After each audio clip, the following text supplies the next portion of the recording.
Bien-aimés, aujourd'hui nous allons parler du copinage et du concubinage. Un chrétien peut-il ou doit-il vivre le copinage ou le concubinage? Sans plus tarder, je t'invite à t'abonner, à cliquer, à t'installer et nous allons débuter. Bien-aimés, aujourd'hui nous vivons dans une société où il y a beaucoup de modernisme et nous retrouvons plusieurs chrétiens, prétendus chrétiens, qui continuent à vivre le copinage ou le concubinage. Copinage ou concubinage n'est pas déjà biblique et ne vient pas de celui-là qui a cru en Christ. Parce que celui qui crie ou qui a cru en Christ ne peut plus être dans le copinage ou le concubinage. Ce n'est pas des choses des enfants de Dieu. Nous devons être des personnes qui nous conservons pour celui ou pour celle-là qui est destiné à nous épouser. Mais si je vis une vie avec Dieu, mais je vis aussi une vie avec le péché, ça veut dire que je ne suis pas encore de Christ. Nous allons déjà commencer par lire le verset de Romains 8, de 9 à 10 qui dit: pour vous, vous ne vivez pas selon la chair, mais selon l'esprit. Si du moins l'esprit de Dieu habite en vous, si quelqu'un n'a pas l'esprit de Christ, il ne lui appartient pas. Et si Christ est en vous, le corps, il est vrai, il est mort à cause du péché, mais l'esprit est vie à cause de la justice.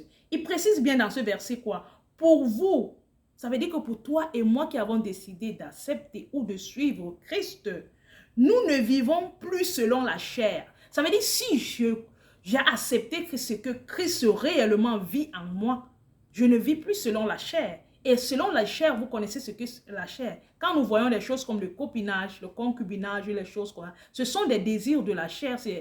La Bible pourrait nous dire plus avant, fuyez l'impudicité. Il continue à dire que, mais selon l'esprit, si du moins l'esprit de Dieu habite en nous, si réellement l'esprit de Dieu habite en moi, pourquoi je vivrais encore le concubinage? Pourquoi je vivrais encore ceci? Mais si l'esprit de Dieu n'habite pas, automatiquement je le vivrai. Mais bien aimé, j'aimerais déjà te dire que tu ne dois pas être celui-là un objet de consommation pour quelqu'un avant ton mariage ou avant que tu sois quelque chose. Non. Tu dois vivre selon Christ. Si tu as accepté Christ, tu dois t'attacher à Christ et tu dois demeurer à Christ. La crainte de la parole de Dieu. La Bible nous dit de ne pas nous conformer au siècle présent, mais de soyez renouvelés par l'intelligence. Quand nous avons décidé ou nous avons accepté Christ, nous avons décidé de renoncer au monde. Nous avons décidé de renoncer au monde et ses traditions et devenus selon ou ces personnes-là qui sont selon Dieu. Quand j'ai décidé de suivre ou d'être pour Dieu, je commence ou je deviens celui-là qui marche selon Dieu, celui-là qui fait selon Dieu et non celui-là qui fait selon l'homme. Parce que là maintenant, je ne peux plus faire comme je faisais auparavant quand je n'avais pas Christ. Maintenant, je dois me comporter comme celui-là qui a reçu le flambeau de Christ, sorti du copinage. Copinage, c'est quoi? C'est un homme, une femme qui se met ensemble, qui dit mon petit copain, ma petite copine, ceci. Non, ça ne peut pas être. Il y a des hommes qui se marient avec une femme, ils dorment dans une même maison, cette femme qui ne l'appartient pas, ou cet homme-là qui ne l'appartient pas, il est avec lui malgré lui. Par moment, parce qu'on a fait de l'enfant, un enfant, on est ensemble. Mais est-ce que je suis digne en tant qu'enfant de Dieu d'être avec cette personne? Non. Bien aimé, si tu te retrouves dans ce cas, peut-être tu te retrouves dans cette vie que tu es en train de vivre avec un homme qui n'est pas légal, vous n'êtes pas légalement marié, tu dois arrêter et demander l'autorisation de Dieu de votre légalisation. Est-ce que c'est l'homme de ta vie? Est-ce que c'est la femme de ta vie? Tu ne peux pas être comme les mondains que tu es chrétien, mais tu as les petites copines. Non, tu ne peux pas vivre de petites copines. Il faut comprendre que le corps est le temple du Saint-Esprit. Et dans ce temple du Saint-Esprit, tu ne peux pas faire de ton corps ce que tu veux. Tu ne peux pas aller avec n'importe qui. J'aimerais dire que le copinage aussi, c'est celui-là que les chrétiens qui vont avec des hommes, ils embrassent. Non, j'ai seulement embrassé par la bouche. Même embrasser par la bouche est un péché. Même sucer la bouche d'un homme, c'est un péché. De laisser un homme ou une femme te toucher, c'est déjà un péché.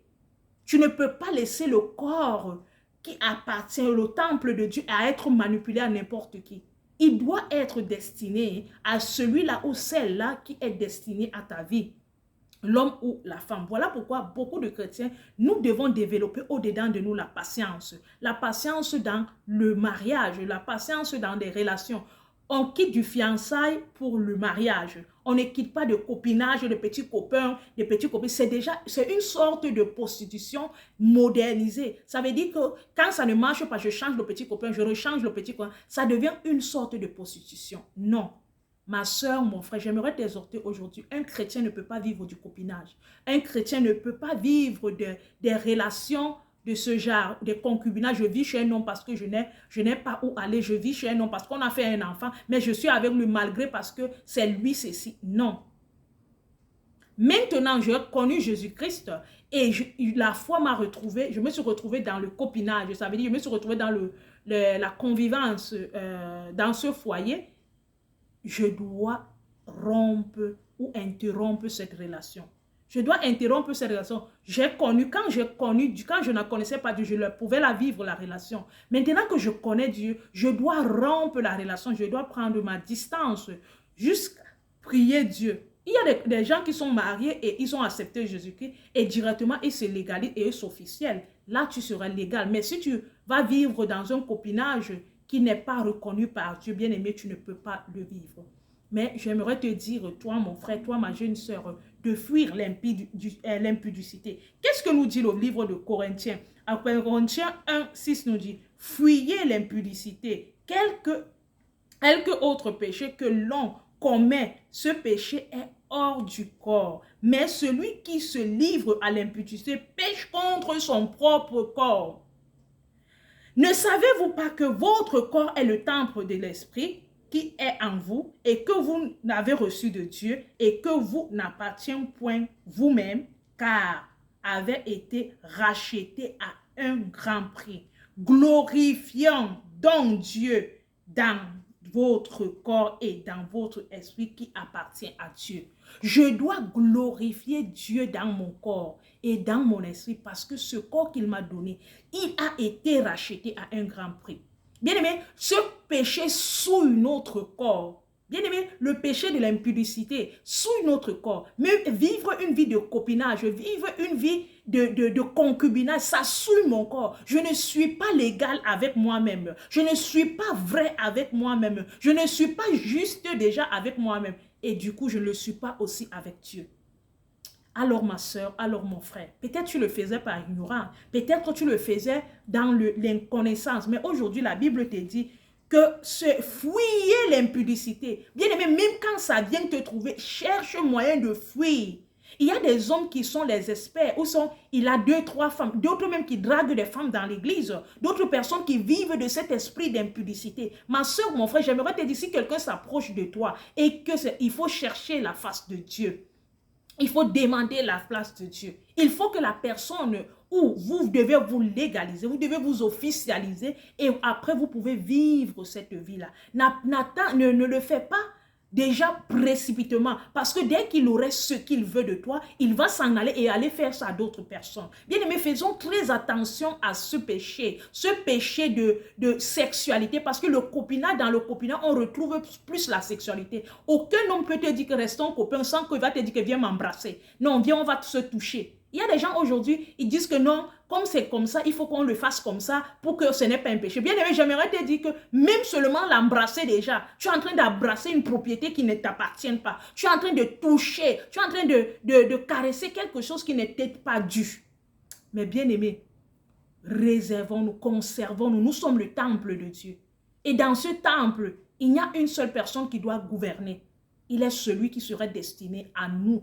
Que celui-là, la notre moitié que Dieu enverra pour nous et nous nous mettrons ensemble. Sortons des concubinages, sortons de copinage. Ce n'est pas pour des enfants de Dieu. Bien-aimé, fuis l'impudicité. Fuis l'impudicité. Peut-être tu me suis en ce moment, mais j'aimerais te dire, peut-être tu es dedans. Sache que Dieu ne te juge pas. Peut-être dans ton ignorance que tu t'y retrouvé. Mais tant que tu connais déjà la vérité, abandonne. Et demande au Seigneur, quelle est ta volonté? Est-ce que je dois me marier avec cet homme? Est-ce que cet homme est destiné à moi? Bien aimé, mais il n'y a pas encore de régularité. Il faut que vous tenez vos distances. Vous devez éviter. Parce qu'il ne faut pas dire que non, nous sommes frères, nous sommes amis, on se regarde. Bien aimé, le diable a beaucoup de stratégies pour manipuler des personnes, pour toucher des personnes. Voilà pourquoi beaucoup de femmes aujourd'hui, beaucoup d'hommes aujourd'hui ont perdu leur valeur. Parce qu'ils ont passé leur vie à consommer, se consommer hors du mariage. Aujourd'hui, ils ne sont plus quelqu'un pour quelqu'une. Parce qu'ils ont perdu. Le temps que tu as passé dans le copinage, Dieu avait destiné un homme pour toi. Mais cet homme a trouvé que tu étais occupé dans une propriété qui ne t'appartenait pas. Alors mes frères, alors mes soeurs, le copinage, le concubinage n'est pas pour les enfants de Dieu. Attendons l'homme ou la femme que Dieu t'a destiné. Bien-aimé, attendre, ce ne doit pas être un pèse pour toi, mais tu dois être une fierté pour toi, d'attendre le temps de Dieu, d'attendre l'homme ou la femme qui est destiné à toi. Ne va pas en précipitation, ne fais pas parce que les autres ont fait. Et aussi, ne te marie pas parce que tu avais besoin de consommer le mariage. Ça veut dire que parce que comme on a dit qu'il faut le faire légalement, tu te mets avec un homme, vous vous mariez parce que tu as besoin de se mettre dans ce couple-là, tu n'es pas heureux. Parce que beaucoup de personnes l'ont fait. Ils se mettent seulement avec la personne parce qu'ils veulent avoir la personne. Après quelques temps, ils ne se supportent plus. Non, attendons le temps de Dieu. Sur cette terre, Dieu a mis chacun de nous avec une côte. Et chacun de nous a sa côte quelque part. Mais si nous allons en précipitation, nous cherchons des hommes ou des femmes selon notre vue et non selon la volonté de Dieu. Un homme peut être agréable à ta vue, mais pas agréable pour Dieu. Parce que tu veux satisfaire les désirs de ta chair. Tu es prêt à tout pour te mettre dans ceci. Bien-aimés, ayons du discernement dans cette chose. Sortons ou fuyons cet esprit d'impudicité qui nous enveloppe.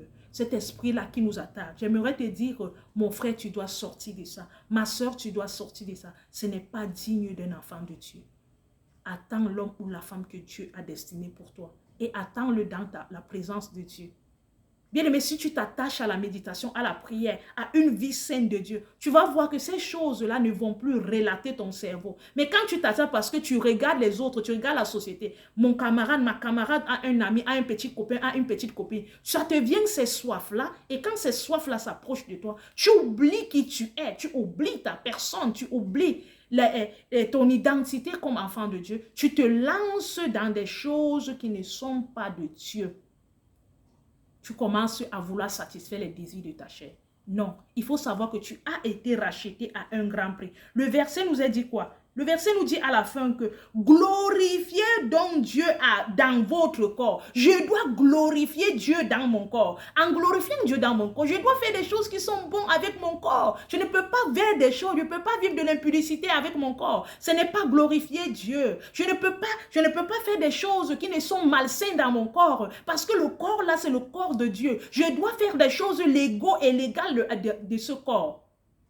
Bien-aimé, tu peux penser que tu le fais en cachette, personne ne te voit. C'est vrai, tu peux te cacher des hommes, mais tu ne peux pas te cacher de Dieu. Sache que Dieu te voit dans ton concubinage, Dieu te voit dans ton copinage. Et il y a les retombées dans tout, parce que la Bible dit, tout ce que l'homme aura sémé, il le moissonnera. Même si tu le sèmes dans le noir, tu peux le moissonner. Alors, fuyons le péché, fuyons l'impudicité, puis fuyons cette vie-là qui n'honore pas Dieu. Fuyons cette vie-là qui n'espère pas à Dieu. Bien aimé, même quand un frère vient devant toi, même quand une soeur vient devant toi, même quand un homme marié vient devant toi, il te dit, vraiment, il faut apprendre à dire la vérité. Il faut apprendre à lui dire la vérité. Je ne suis pas de ce monde-là. Je ne suis pas des personnes qui vendent son corps. Je garde ma dignité. Je suis une personne qui attend le temps de Dieu. Je suis une personne qui veut l'homme qui serait destiné à moi. Ne vous livrez pas à l'impudicité, quelles qu'en soient les formes.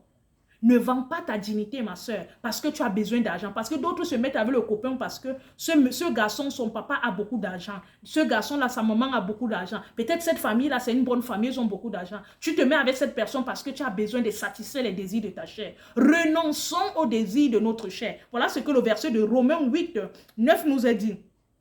Vous ne vivrez pas selon la chair, mais selon l'esprit. Ne vivons plus selon notre chair, ma soeur. Ne vivons plus selon nos chairs, mes frères. Mais que nous devons vivre selon l'Esprit de Dieu. Et vivre et satisfaire ce qui est digne et agréable à Dieu. Alors mon frère, alors ma soeur, si tu étais dans un projet de concubinage, tu dois arrêter pour la gloire de ton Dieu. Vis la gloire de Dieu et non la gloire pour ta chair. Et non la gloire pour tes désirs.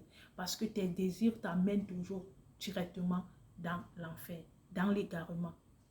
Voilà pourquoi les causes de nos désirs de la chair nous ont connus. On a fait des enfants dans des erreurs. On est allé dans des mariages, dans des erreurs. On s'est retrouvé avec 3, 4, 5 garçons dans des erreurs parce qu'on voulait satisfaire notre chair. Parce qu'on voulait aussi faire comme les autres. Les autres, c'est les autres. Toi, c'est toi. Chacun est spécial. Sortons du copinage. Sortons des concubinages. Soyons des hommes et des femmes officielles à Dieu. Attendons le temps que Dieu nous enverra cette personne-là qui est destinée à nous et nous mettons avec cette personne. Que le Seigneur vous bénisse. Merci de m'avoir suivi. Retrouvons-nous à la prochaine vidéo. Ciao.